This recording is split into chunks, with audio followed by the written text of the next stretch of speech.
Hey everyone, it's me, and today I am drawing your ACs.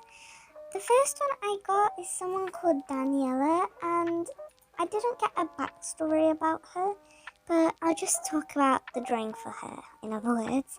So she's got this really cool sun hat, which I really like, and this sort of brown hair. I tried to do some lighting with the yellow and light brown to sort of make it look like some nice lighting on it. And to be honest, the hair colour looks exactly like mine at the end. And so yeah, I actually tried filming this video 3 whole times. But I guess I was kind of art blocked and I actually didn't really want to draw them, but I did anyway. So all I did was got past the line art, and yeah, this video was quite hard to film because I really hated what they looked like. You should have seen the other 3 I attempted to do, but I am kind of happy with how they turn out. I don't really like the faces, but apart from that, I think it turned out a lot better than my other drafts.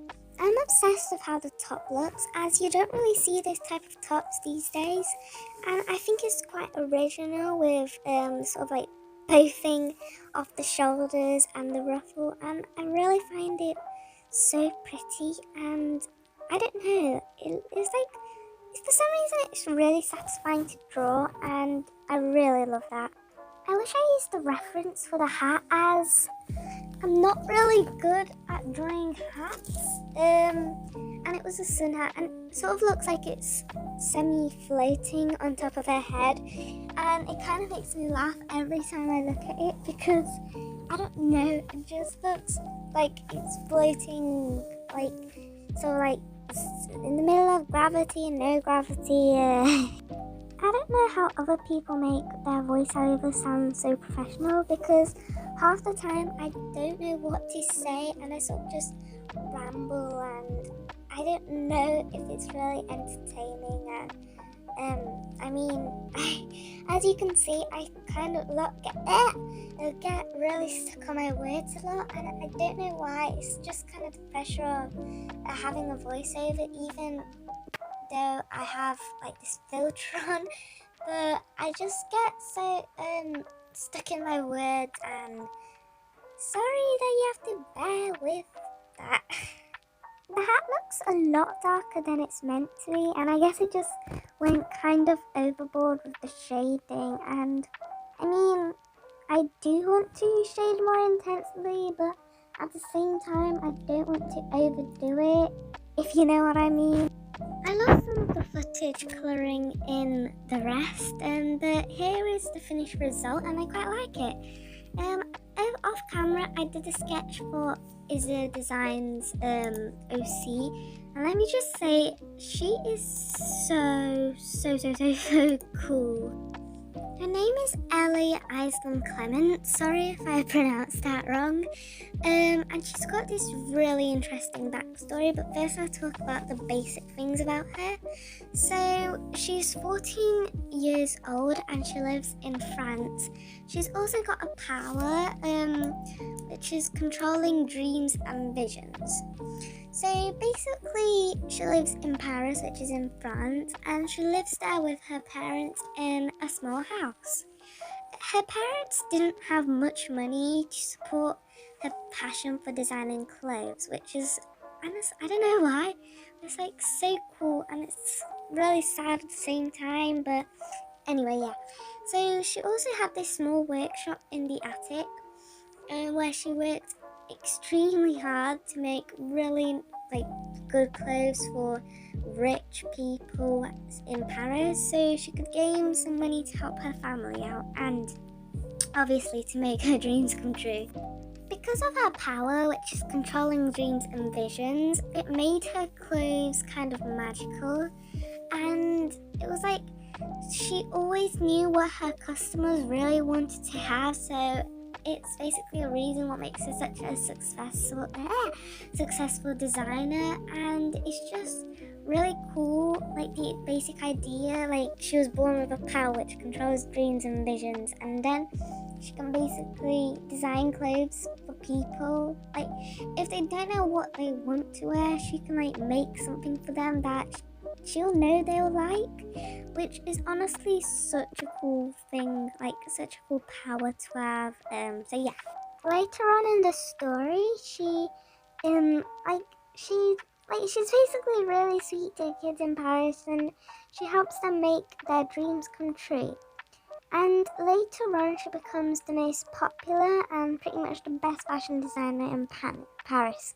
So basically, I forgot what it's called. It's like motto. No, it's basically like this whole theme to it is that she never gave up on her dreams, even though at first, when her family was poor, she would have said it was impossible, but she never really gave up. So it's a really cool story, and I just really love it. The hair was quite fun to do because I never really colour in green hair.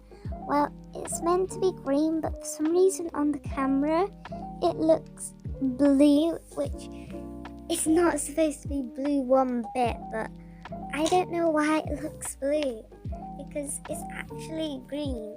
But I mean, it's a bit late now. Anyway, I really love how the gradient turned out, as I was thinking, because since they kind of what's it called?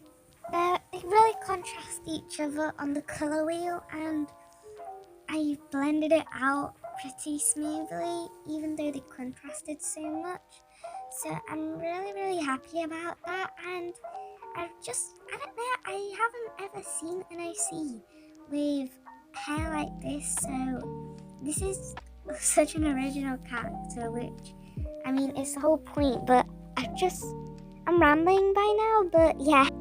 I really love how bright the colours Izza uses for her OC designs, because it makes her art look so soft and it's just really enjoyable to colour.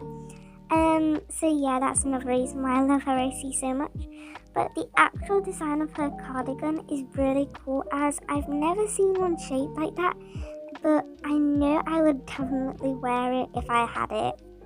I haven't realised that I moved on from drawing Izza's character, and I will do like a showcase near the end, but now I'm drawing DIY with Mimi's OC, which is called Eliza. I don't know how you say it, forgive me, but I honestly don't know how I pronounce it. Ignore the weird clicking sound. I'm actually just checking my email to see more info about her. So yeah, oh wait, no, her name's Eliana. Oh, sorry about that. I covered her mouth with a butterfly because as I was doing the line art, I just messed up so badly and it looks absolutely terrible. Even with the butterfly, I really just hate the drawing, and it's not to do with the design. It's just the way I did it, and it's just really annoying, and it's a real shame because the design looks so cool, and if I drew it better, it would have looked absolutely, stunning in my opinion. But I'm quite mad at myself, but at the same time, I think I've just drawn a little bit too much today. So I guess it was like sort of like drawing tiredness, if that exists.